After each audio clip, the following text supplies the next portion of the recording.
SEO tips for 2023 from Australia's most awarded SEO expert, Harry Sanders. That's what we're talking about. Oh, and his first tip covers the rise of artificial intelligence in the SEO world. So I was just a little excited. No, actually, I was bursting to hear all about it, as ChatGPT has occupied far too much of my time these past 2 weeks. It's an artificially intelligent episode 620 of the 13-year-old award-winning Small Business Big Marketing podcast. Well, I said, welcome to a small business marketing show, where successful small business owners share their souls to take your marketing straight to the lead. Now, here's your host, Mr. Timbo Reid. And welcome back to your weekly dose of possibly fake marketing. I'm your host, Timbo Reid, and I have an insatiable curiosity for uncovering marketing ideas that help businesses just like yours to grow through weekly in-depth conversations with successful business founders. You, infinitely more importantly, are a motivated business owner. You're ready to crank out some great marketing to build that beautiful business of yours into the empire it absolutely deserves to be. As per usual, team, there's marketing GOLD dripping from the ceiling over here at Small Business Big Marketing's HQ. So let's get stuck right in. Quick update. Thanks for the encouragement from many of you regarding my decision to get a Patreon account. I'm in the process of setting up the page at the moment and finalising what exclusive content to create and share on it. So a lovely surprise ahead for you. I do hope you get involved. If you don't know what Patreon is, go and have a look at it. Patreon. Basically, it's a way for content creators to be supported by their listeners and supporters. Really good idea. Been around for a long time. I finally decided to jump in. The Small Business Big Marketing Hotline. I'm taking calls right now. Running low on listener voice messages. I'll play one later in this episode. But if you have maybe a favourite episode you'd like to share with me and why, maybe you've got a blockage around your marketing you want to share, maybe you want to share what marketing's working for you, and include your website for a bit of gratuitous promotion, then call me on 0480 015 150. Put that in your phone under Timbo's hotline and call me when you've got, a little marketing, something you'd love to share. Another way of getting involved in this podcast is through the Facebook tribe. Just look up Small Business Big Marketing on Facebook and join. Also, got some interesting guests in store, working hard on getting some real cracker guests for you guys in the coming weeks and months. Next week, we're going to hear from the co-founder of a biodegradable dog poo bag. Interesting stuff. He is a fellow who absolutely loves marketing. Righto, on with the show. Well, you've met today's guest, SEO expert Harry Sanders, twice before. First time was in episode 520, where Harry shared his rags to riches story of founding Australia's most successful SEO agency at a very young age. Then in episode 521, Harry kindly answered about 32 of your most pressing SEO questions. Now, for those of you who are wondering, who the hell is Harry Sanders? Well, he's the founder of StudioHawk, Australia's largest dedicated SEO agency. He's been named in the Forbes 30 Under 30. He's been named B&T's Entrepreneur of the Year. He's starred on UK TV and won the Australian Business Award for Marketing Innovation. Plus, he's been awarded the best large SEO agency at the Global Search Awards in 2021. He is doing something right because he's done all this by the ripe old age of 25. He first got into SEO when he was 14. Amazing story. And now he's back to share his top 5 tips for getting on page 1 of Google and staying there in 2023. Google changed the algorithm all the time, so this is a bit of an update for you guys. I was absolutely bursting to do this interview as one of his top 5 tips is all about artificial intelligence. And over the break, I got completely lost in ChatGPT. If you don't know what that is, you very shortly will. So that is exactly where we started. I had a number of questions leading in to what do we got to do from an SEO point of view in 2023, but mate, I'm going straight to AI. I know. I'm going straight to ChatGPT. Yeah. All in, mate. All in. It's unbelievable. And everyone's talking about it. So I know it's one of your top 5 things to do in terms of insights and tips this year. So, like, let's just crack into it, mate. What can you tell us? Do you want to explain it? Explain what it is. So ChatGPT is a language model that allows AI to kind of construct sentences, construct answers, provide code blocks. Basically, you name it, this AI tool can basically come in and do it. Now, there's a couple caveats, and I'm assuming most people have played with it. Number one, it is the biggest BS champion I've ever met in my life. It can say anything and convince you that it's accurate. And so you absolutely need to fact check it. It's not spitting out facts.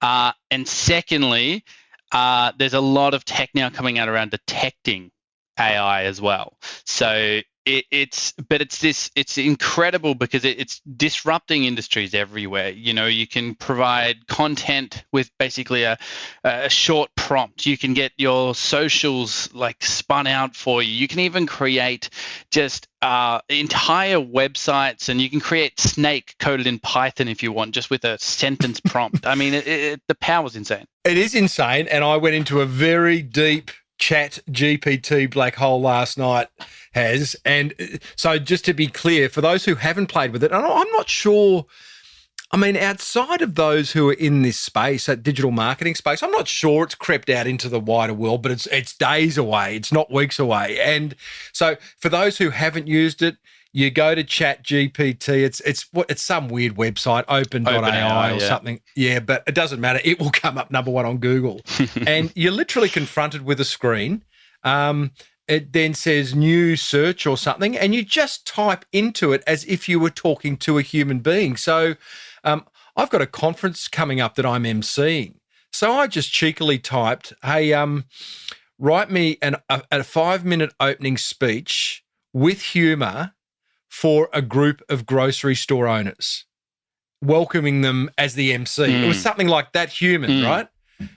And it came back with something that, if push came to shove, I would use. But what it did do is gave me a great foundation to then go and create something that I'd be happy with that had my tone and personality.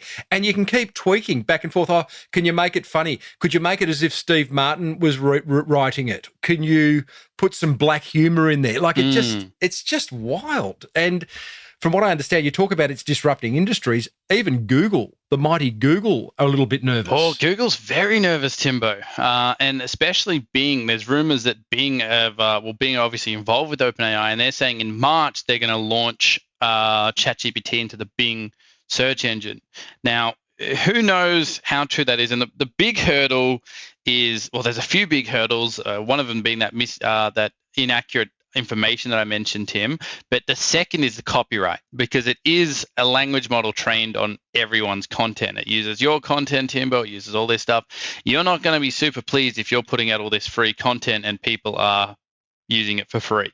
So that's a bit of a hurdle for Microsoft and ChatGPT to go over, but Google's absolutely looking at what their answer to this is. How would the copyright point of view, I mean, so what it does, it's just this crazy bit of software that has learned basically the internet, right? And that's where it's pulling all its information.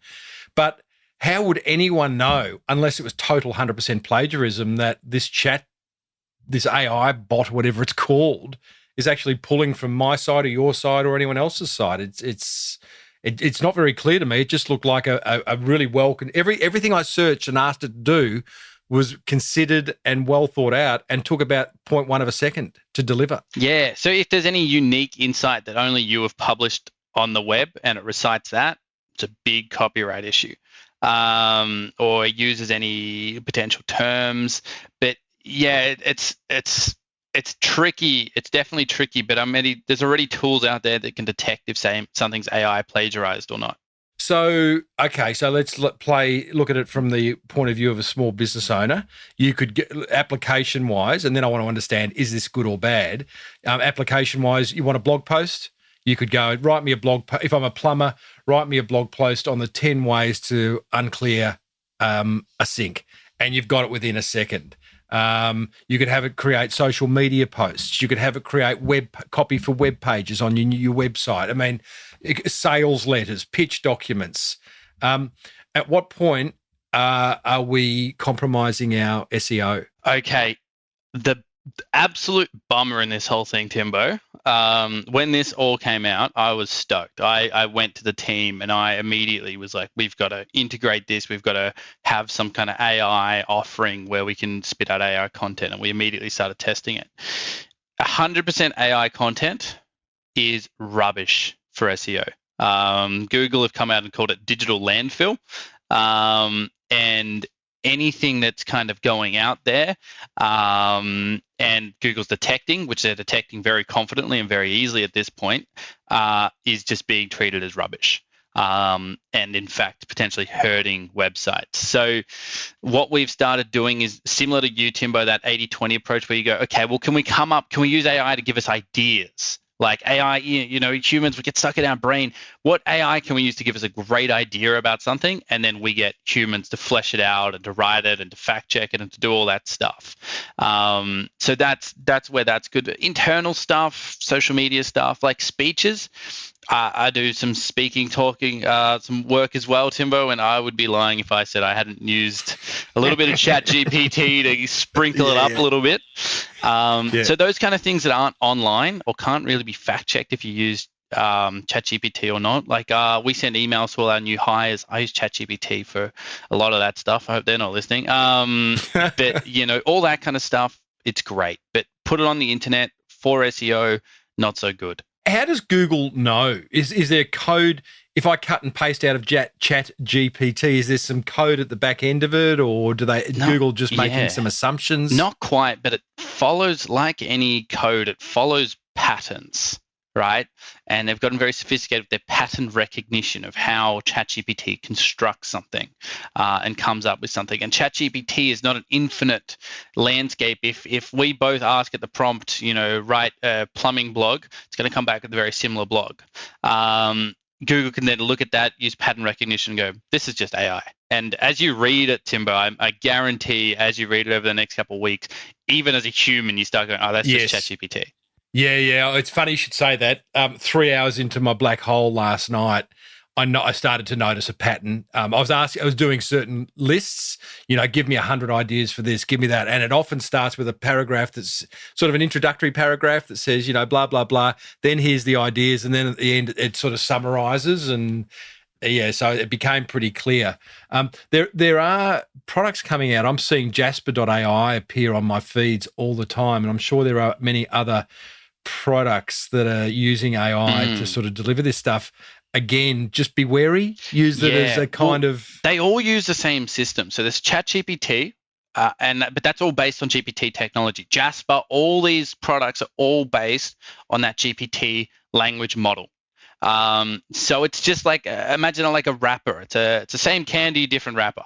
And so they're all very similar in that regard. And you've got to be wary with all of them for the same reasons. I tell you what, it's the end of writer's block. Seriously. Absolutely. If you're struggling, like you can even ask it to write a book. Yeah. You can actually, people have. It's bananas. Yeah, it's great for writer's block. Not as amazing as the writing as I initially thought. It kind of is deceiving, but the writer's block, my God, incredible. Yes. Well, it'll be a very interesting. It's certainly the year of AI. I mean, this stuff's been around. I mean, I read somewhere where they've been working on it since the 60s. Like the first AI was being worked on way back then. And I'm sure it's no surprise to Google that this is now here. But like I say, it's got a long way to go. Okay, so that's the lesson there in terms of the first tip for 2023. First SEO tip for 2023 is be aware of AI chat, its functionality, what it can do, and what you shouldn't use it for if you want to continue to rank well on Google, right? If you're listening to this, you're playing around with it, and you start generating a lot of blog posts, they are guaranteed not going to help you out. If you can use it to get inspiration for blog posts that you write, and I mean you write, absolutely great tool. Your next point is digital PR for acquiring links is a big thing for SEO in 2023. I want you to explain digital PR and just remind us, and we covered this on a previous interview you and I have done, but what's the importance of links anyway? Okay, gotcha. We'll start. We'll go real smooth into that one. We'll go like there's 3 pillars of SEO. right? There's technical SEO. So that talks about how the website's coded, the page speed, all those different things. There's what we call offsite or backlinks. So links pointing to your website. So other publications, other blogs, other sites linking to your website. It's all about the quality of these links, which I'll go into more detail in digital PR. And then there's the content side. What content, what information do you have on your site that users can see, interact with, that positions you as an expert, an authority, and someone that's worth trusting. So they're the three things. Now, digital PR, so backlinks have been around for a long time. You probably, if you're like me, you get 50 of these emails a day in your inbox. All of them are spammy. Now, digital PR is this great revelation. It's come out of London over the past year. I haven't really seen it in Australia yet, and that's what excites me about it. Because as we know, Timbo, most things that take off there will take off here. It's the idea of earning links in a more clever way. Now, during COVID, most publications fired about half their journalists. And so there's only about half as many journalists around, and they're expected to do a boatload of work, like an absolute boatload. So when people kind of think, I reach out to journos, I'm not hearing much. It's, like people say, I hear PR companies say this all the time, Timbo, oh, we've got great relationships with journalists. We take them out to dinner, all that kind of stuff. They do not want to go out to dinner. They do not want to pick up their phone. They do not have time. It's not like the old days that people maybe saw movies about. Now it's about constructing stories. So what digital PR is, it's the idea of creating data-driven stories with some kind of embedded widget to your website, so they have to link to you.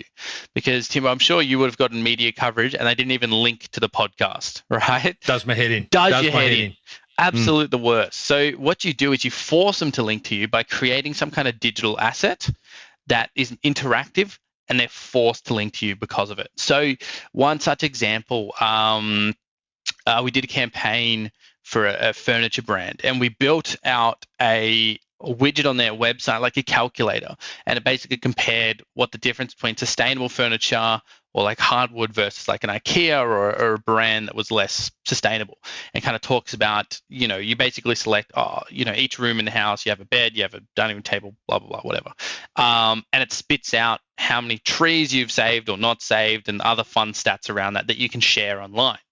Now, we then go out to journalists and create a story about that using data to pitch to them. They love that. They like the story being written for them because, again, they don't have the time, and they put the link to your site in there. And you can get some crazy, crazy good backlinks just from a tactic like that, from very authoritative sites. Now, just to understand that, I love that. You are creating, in this case for the furniture manufacturer or retailer, you are creating, was it a survey that generated some new findings that were newsworthy? Is that the idea? It wasn't a survey, but it could have been a survey easily. In this case, we used information that their manufacturers had on how they basically they get their wood, and also how and the ethical ways that it comes about. And so that's what the data we use. And that, given that wasn't accessible data, we basically reframed it in a way that was accessible, and you get all this media coverage. It can be fun stuff. We did a campaign with a jock company, an underwear company, and we put in fun information just from their sales data and Google Analytics of how often people would buy new underwear, what new underwear styles were, what were the weirdest styles in each state of Australia. Yeah, right. And journalists love that stuff. They love picking that up and kind of creating a story out of it. So just understanding that, what I still don't 100% clear on why the journalist would link back. So if you've got let's say you do a great blog post that says, here's 10 things you didn't know about undies in 2023. Awesome. Bit newsworthy, bit of fun, bit of a column filler. The journo could quite simply go and take the key points of that, go and write the article and never link to you. Absolutely. Or, so where's the incentive for them to link back to that blog post? That's where that interactive widget comes in, that calculator or something, because they can't put that on their site. They have to link to that. And that's the art of digital PR. Okay, so how does a small business owner go about getting an interactive widget? It's actually very easy on WordPress. You can get these little plugins and you just put in data points and it will create these interactive graphs for you. Okay. There's a lot of ways you could do it, or you could just create a little graphic and then say that, have a source on that. There's a few different ways you can do it, but it does work really, really well, and you'd be surprised the kind of coverage you can get. You mentioned the fact that journos don't want to be taken out to lunch and all that, which I tend to agree with. Although about 3 episodes ago, I had Joshua Del Pozo on, and he's the Chief of Staff for the Today Show. So he is the guy at Channel 9 across Australia responsible for getting guests, for creating content and do all that. And he was one of it's almost a bit of a unicorn in the sense that he gets a bucket, hundreds of emails a day pitching him. He responds to them all. He never sleeps. And he is just one of those guys wound up about getting great content and helping small business owners. So he even gave his email out on the show. So I'll link that episode in the show notes to this one. Yeah, I would say he doesn't want a phone call though. He's pretty open. Like, I haven't tested him. Well, the only way I tested him on it when I first thought about I saw him on my LinkedIn, and I thought, that's kind of interesting. I wouldn't mind, even though he's not a small business owner. I know there's a bucket load of us who all want to get a bit of TV exposure or, mass media exposure. And he responded immediately, like within an hour, to my LinkedIn, and he's just very. He's up and about, Yeah. Good dude. Absolutely. Righto, digital PR for acquiring links. And one thing that really pisses me off is when someone does link, if someone does link back to my website, often they'll just say, click here. And that's the anchor text on the link. Is there any tip for influencing the creator of those links to actually write something that means something to Google? Not really. To Google, that doesn't matter. To Google, that actually doesn't matter. Really? The anchor text that it uses, click here, as long as it's natural, not best podcast in Australia or something. Hey, what's wrong with that? I mean, that's fine. But if every link looks like that, Timbo, it looks a little bit sus. As long as it's got the link there, it doesn't matter. As long as it's natural, it's diversified, then it's not a problem. So Google is seeing what's behind the words click here. I always thought that anchor text had to be descriptive as to what's only the in link. the old days of Google. In the old days. Yeah, well, that's where I live. That's why I'm chatting to you about this year. 2023, Timbo. Keep up, mate. Let's go. You. Sorry, mate. I thought we were still in the 1900s. Oh, mate. All right, Joshua. Now I'm back in the Today Show. Righto, Has. By the way, we're talking to Harry Sanders from StudioHawk, which is, can I still say you're the number one SEO agency in the world according to SEMrush? According to SEMrush, yeah. Mate, we'll take that every day of the week. And you are very kindly, if people want to find out more, if they're gone, enough, I'm just wanting to get into SEO now, head over to studiohawk.com.au/Timbo, and Harry's made a couple of very generous offers if you want to do it yourself or you want a done-for-you SEO package. Now, has point 3 around insights and tips for SEO in 2023. You're calling it EAT, yes. EAT, New Google Principles for Creating Trust. Love a good acronym, mate. What's this all about? This one's another huge one, and this actually is only bigger from AI. So this is what I think Google's answer to AI content will be, and you can listen back to this in a year's time and fact check me. So EAT used to be called EAT, but they've added another E, which is just about basically tying it all together in this element of trust. So it stands for expertise, authority, trust. Right? And the whole idea behind it is, instead of AI generated content with no authorship or person on the other end, it wants content generated by experts, people that are authorities in their space and people that can generate trust. So if someone like Timbo writes a piece of content about small business, they want to say, well, Timbo's the guy to write that content. We're going to rank that content a lot higher because we can see Timbo's background, we can see his content, we can see the niches he writes about, we can see that Timbo is all about that. But if they've got another guy, let's say Joe Blow comes around, Joe Blow, doesn't know anything about small businesses, he starts using AI to generate content around small business, they're going to see that and go, well, Joe, mate, all respect, but you don't really know anything about small business. You don't have a small business. You don't know much about it. A lot of this looks like AI-assisted content, but I got Timbo here that knows all about it. So that's what this EAT is meant to kind of rectify for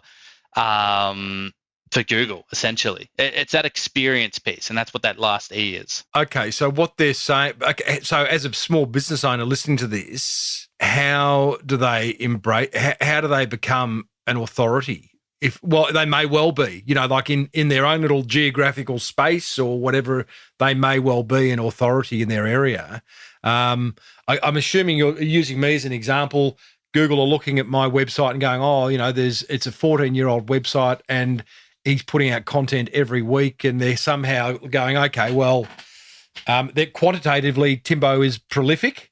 How do they know qualitatively whether I'm any good? Well, they basically... I hate to be using me as an example, but you started it. They basically look at it and go, okay, Timbo's website has got good traction, good audience, they've got good content, and it's all about things in this specific niche. So if Timbo, let's say you go out and you write an article about, I don't know, what the best pantry to buy would be for someone's kitchen choice. Google's going to look at that and be relevant. Like, yeah, Timbo, mate, maybe stick on the small business stuff. Yeah. Because we've got, all these great people that are authorities in interior design, kitchens, all that kind of stuff that can talk about that. So they look at the website and they look at the kind of content you've posted before, the experience of that website, who uses it, and they've got all that data. That's all there, no question. And then they come up with basically that tailor that to users from there. Okay.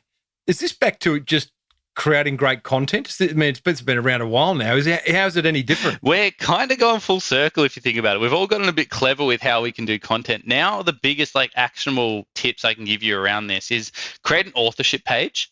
So when you write a blog post or a piece of content, make sure it's got the author at the bottom and make sure that's fleshed out with a bio about you, your credentials, who you are, all that kind of stuff. Same with your about page on your website. What are your credentials? What awards have you won?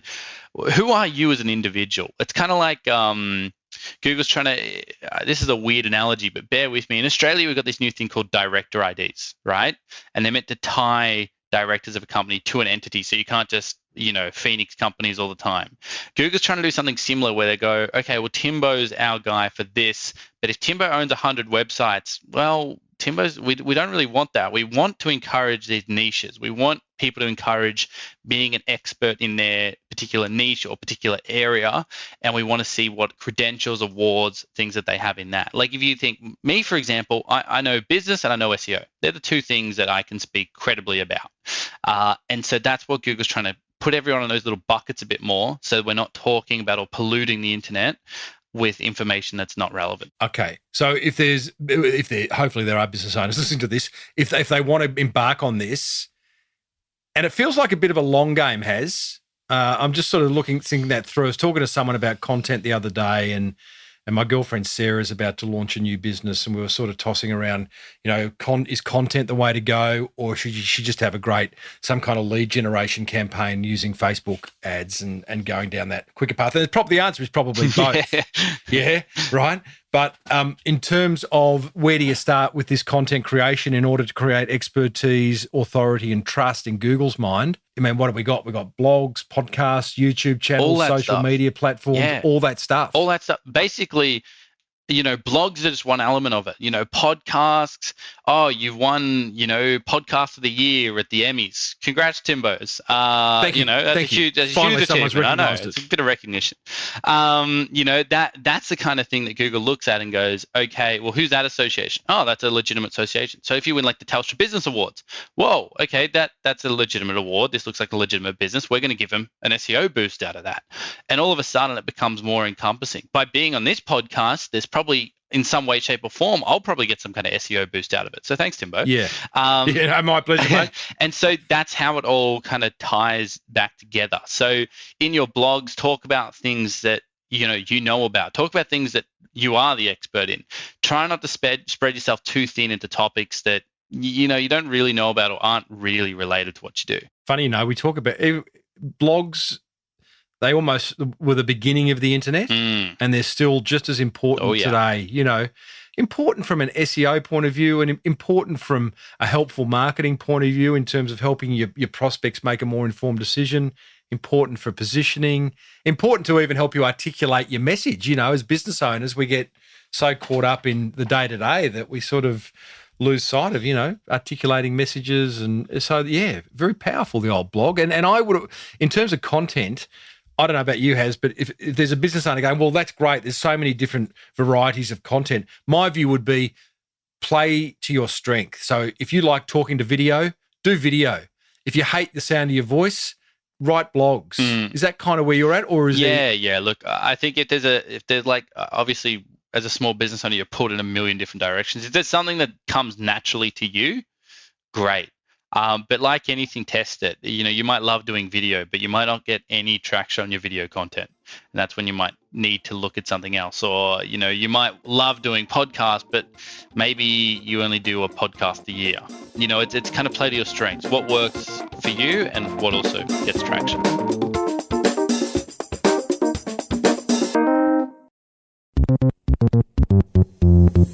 We're obviously talking a lot about Google and their view on AI. We're now talking about their principles around creating trust. Just give us the 1 minute, 30,000 foot view on how Google works. Just remind us, because it's important to understand the beast. Oh, it's good. I actually like this a lot. And we've got a lot of people in the company. There's 60 people now, SEO specialists in the company now, Timbo, crazy. And often we do this exercise to pull them back to the roots. So I'll kind of run you through it.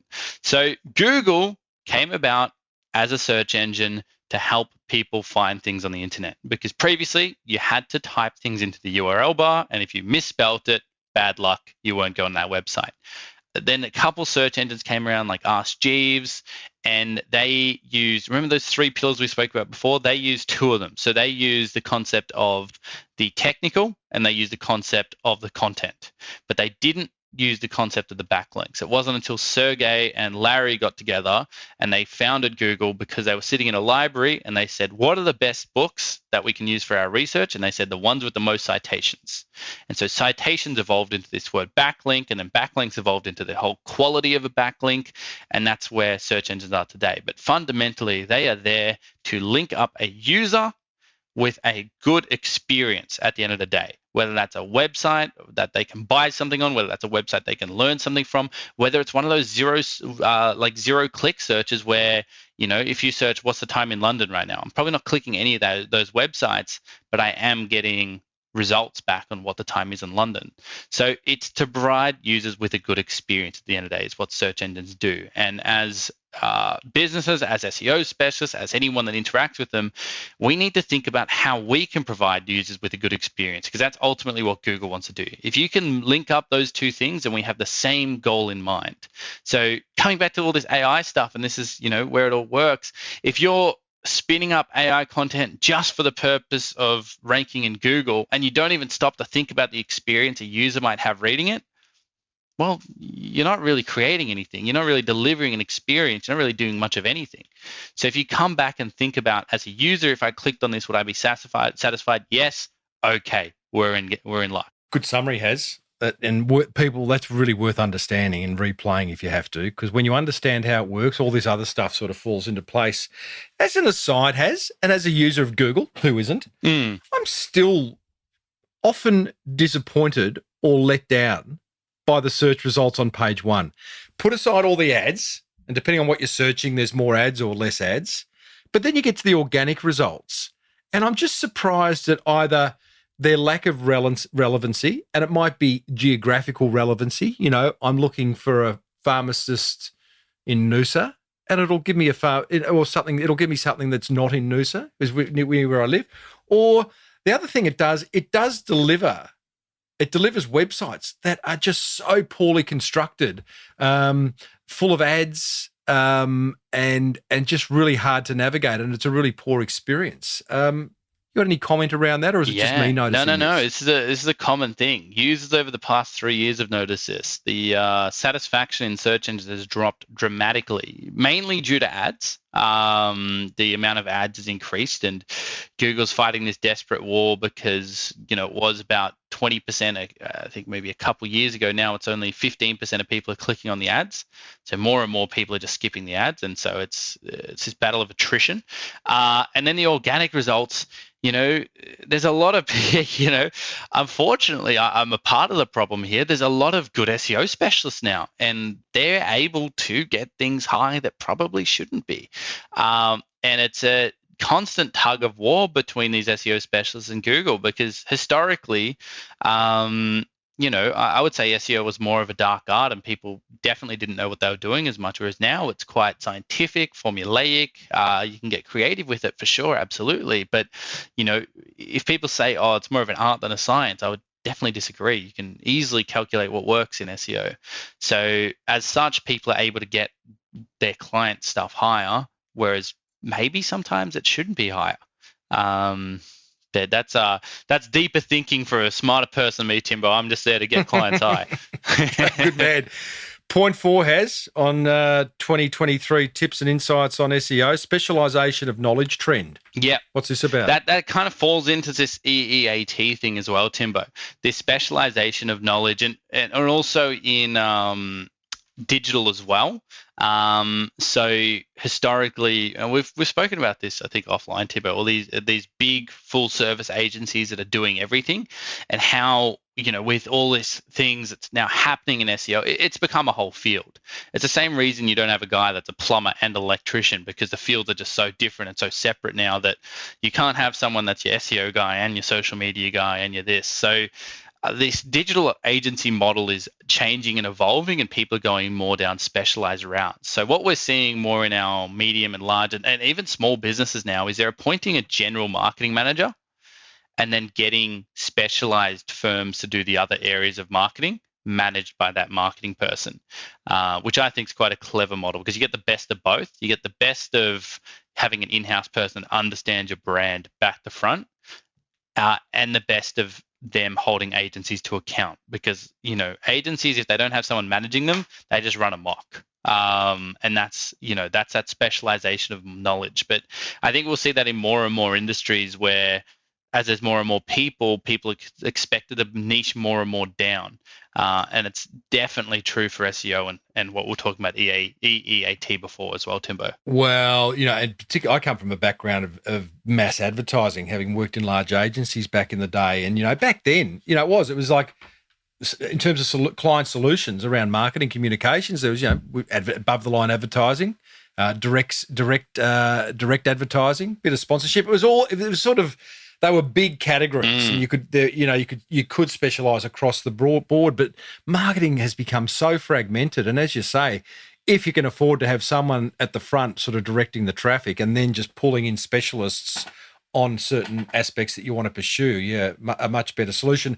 And it doesn't have to, it's not as expensive as people think. I think people look at this. I mean, I do feel for the business owner that can't necessarily afford a marketing agency. And I've had this discussion with marketing agencies around the place. And, it's a hard business model to crack for the really small business owner. But again, you may have to go to a website like Upwork and outsource it, or whatever the solution is. Classic do-it-yourself, learn things. Do-it-yourself. Yeah. Well, your Hawk Academy, man, is so good for that. And again, head over to studiohawk.com.au/Timbo, and there'll be a link to Haz's Hawk Academy, which is a do-it-yourself SEO solution, and Haz has kindly offered a 20% discount on that. Righto, point 5 has Google cracked down on spam.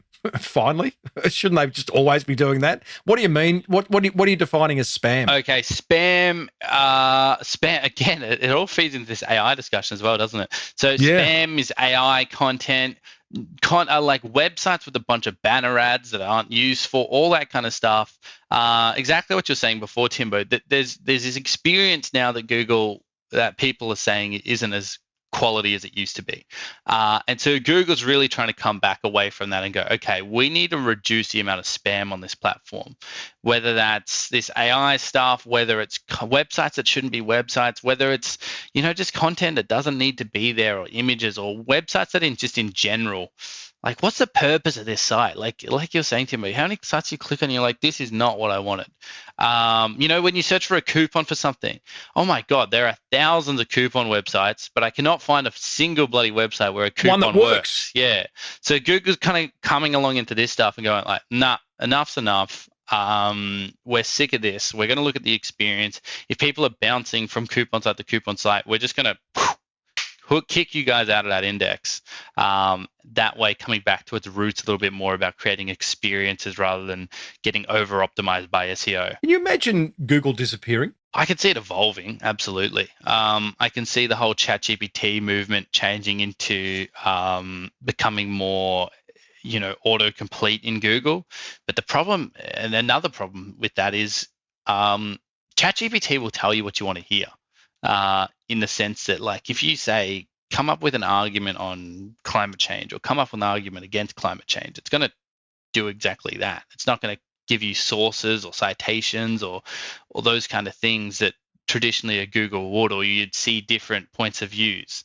And I think that's a little bit dangerous, especially in the society we are, Timbo, where people will just read the first thing and be like, that's true. And that's what we're seeing with ChatGPT, right? Like, people will paste things and be like, oh, wow, I had no idea that was the case. But ChatGPT, again, remember, it's the number one BS artist that will say anything and make you convinced that it's true. We've often done that with media and content. I mean, ChatGPT is just another example where, it used to be whatever you read in the Herald Sun or the Age if you're in Melbourne, well, then that's true, and then it was whatever you read on a blog post, well, that's true.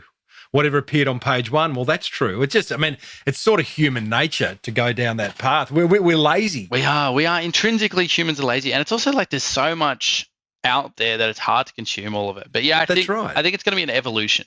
I think that the idea of searching for things, it's just a different way of getting answers.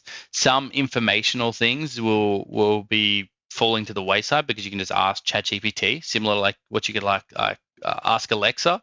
But obviously, like, an e-commerce journey is still going to be very, heavily driven by people looking at things, trying things on, that kind of stuff. But ChatGPT may be able to help us get more specific. But then there's just going to be SEO for ChatGPT. So that could be a whole new industry. What's the stats, if you know them, on people going beyond page one? Or are the majority of us completely satisfied with the result we get from a link on page one? Yeah, it's still like 1.4% of searches go to page two. It's very, incredible. very few. I've never seen page two of Google. I just thought there'd be some gif of a tumbleweed rolling down the screen or something. Yeah, it probably is. I've never been there either, mate. 1.4%. Yeah, it's very, very low. I think it is increasing slightly just because of all the stuff that's been going on, but it is a dramatically low percentage. Incredible. I've got some other questions for you, but we've just wrapped up 5 points for making sure your SEO is rocking in 2023. The rise of AI, digital PR for acquiring links, EAT, new Google principles for creating trust, specialization of knowledge trend, Google crackdown on spam. They're all they're very related. It's like there's a Venn diagram in there somewhere where the sweet spot is just create great content and experience for your users, and Google will somehow figure that out and reward you with improved rankings, I reckon. What's the worst SEO advice you're hearing around the place? It's not necessarily that you've heard, but you speak to a lot of business owners, some who are your clients, many who are not. They hear what you do and they go, oh, has SEO, blah, blah. What are you hearing? I still think some of the worst advice, some of the things I've been seeing on LinkedIn is like, generate a blog post and you can paste 100 blog posts a day. I'm like sitting there like, oh my God, that's awful advice. It's like if you want to tank your website. But I think some of the worst advice I'm still hearing is just around SEO as a field. And they're just like, SEO, you can get quick wins. You do this thing, you'll boost your business overnight. Or, people often talk about SEO as a field, like, it's like what I was talking about before, that whole art versus science. And they're like, I don't know what my SEO guys do. I don't know how it all works. It's just kind of magic. Well, you understand how your Google ads work. You should understand how your SEO works. You should have an understanding of what is probably a large critical element of your business. So I think that's still some of the worst kind of SEO advice I see flying around, being like, it's not a science, it's just magic. But yeah, certainly all the AI stuff. That's just I had a business come to me the other day, Timbo, and they say, well, we've actually sorted out we previously didn't have any content, but now we're doing 10 blog posts a day just by doing ChatGPT. And I'm sitting there, oh my God, you could not be doing anything worse. Well, that's why, I was really keen to do this podcast and have that chat about ChatGPT. And I know we've gone on about it, but it's not going to go away. And we're doing this interview early January 2023. And, by mid-year, everyone will have known about it, and it's worth understanding it, versus, and certainly not, it's not the answer to all your SEO and all your content creation challenges. That is for sure. What's really pissing you off, Haz, about your industry at the moment? What's really pissing me off? Too many snake oil salesmen? There's still way too many snake oil salesmen. I got to say, it's the first year I feel a little bit better about it. There's a lot less snaky operators. I think a lot of them have kind of disappeared over the past year. I mean, that's not to say that there's none. There's still more snaky ones than there are good ones. But I think there's definitely a movement or a reform kind of going through digital at the moment in kind of how people service, how people do things, what's expected. But what's pissing me off about the industry, probably what's pissing me off is the biggest thing at the moment is just in terms of, probably what's pissing every business off is like getting good talent, finding people that really wanting a career path and to do that. In SEO, I mean, the salaries that you get paid in SEO, Timbo, are bluntly incredibly high because it's such a high in-demand field. And that doesn't piss me off, but the fact that people don't want to embrace that and get involved in it more, that pisses me off. Yeah, well, you hear that you talk to any business owner, their number one gripe is people, finding good people, retaining good people, retaining bad people. That's it. We've got this problem. We have got the lion's share of SEO specialists in Australia by a long shot. The second largest would be about 20 people. So for us to hire new SEO specialists, it's really, really challenging. We've got a full-time learning and development role in our business where we develop people and do all these things. But trying to poach someone from another agency, it's still at that stage, unless we take them from London, and we relocate a lot of people from London to Australia, they're not at the caliber that we want them to be at. So our strategy is basically training new people from scratch or relocating people from London. Why London, and why do you need to relocate? We live in a fairly Zoom-like society these days. Yeah. Why London? They're the leaders in SEO, no doubt about it, by a long shot. All of the best kind of thought leaders and all that stuff comes out of London. They understand marketing at a critical level. Like I think the US are very good at selling. They're very good at selling. But the UK are brilliant at building brands and building an experience. And that's what SEO is. Building a brand and building an experience is SEO. So they're incredible at it. So we bring them over. Why do we need to bring them over? Well, if you're an Australian client and you want to have a meeting with someone at 2 p.m., well, that puts that smack bang in the middle of the night in the UK. Not a lot of people want to be nocturnal. So we have to move them across to Australia. Big growing pains, Haz. I can't remember how many staff you had last time we spoke, which was, I reckon, what would you say? It was pre-COVID, wasn't it? Yeah, probably a couple of years ago. Yeah. So 60 staff, scaling pains, growing pains? More just in the sense of the people. The process and the systems actually work better with scale. Because the more SEO we do, it's like that Australian super ad. If you try and do the SEO yourself on the backlink side versus what we can do, we can do more even if you cut out the agency fee. Like, let's say we had $1,000 to spend and we could each get links. We can get X amount of links that are higher quality than the X amount of links you could get, even like factoring in our agency fee. So that's been awesome at scale. But yeah, I think the biggest thing's been people. Like, we've just swallowed up as much talent as we really can in Australia. Well, Haz, that's been awesome, mate. For those who are keen to pursue their SEO right now, like I said, head over to studiohawk.com.au/Timbo. That'll do two things. You can access Harry's done for you packages, which are part of StudioHawk, and get that SEO going for you straight away. Or you can go to, or what is it, Hawk Academy, which is a do-it-yourself one. And if you use the code Timbo20, I think, you'll get 20% off. But either way, get onto it because it's a fundamental part of your marketing. I know you'd agree with that, Hez, but you're being biased. I mean, obviously I'm biased, but I've been doing this now for over a decade, even at the young age I am, and it's just evolving. And I always, every year, I always say I'm very excited about where SEO is going. But now more than ever, like how it's evolving, how it's changing, the fundamental parts that it builds. It's almost scary to think of how much of an impact SEO has on a brand, on a business. And I think many people see that already, but it's only going to get bigger. Couldn't agree more, brother. Thanks for sharing. Thanks so much, Timbo. Well, there you go, team. SEO expert Harry Sanders, awesome bloke, generous in his knowledge, hey? Generous in sharing his knowledge. If getting and staying on page 1 of Google keeps you up at night, and I'm guessing it might, then please, please, please, for your own sake, take Harry up on his generous offers over at studiohawk.com.au/Timbo.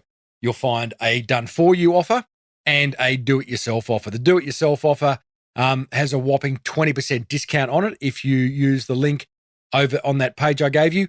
The done-for-you offer includes a free website audit of your website from an SEO perspective by one of the experts at StudioHawk. Why wouldn't you do that? So head over to studiohawk.com.au/Timbo. And if you want to while away a few hours that you'll never get back, then go and play with ChatGPT. It's very fun and very scary. All right, let's see who's been calling me. Hey there, Timbo. This is Sarah, and I am married to my amazing husband, Simon, who's a beekeeper for our business, Southern Forest Honey. And more recently, we have opened up the colony concept. So we're based down in the Margaret River region of southwest Australia.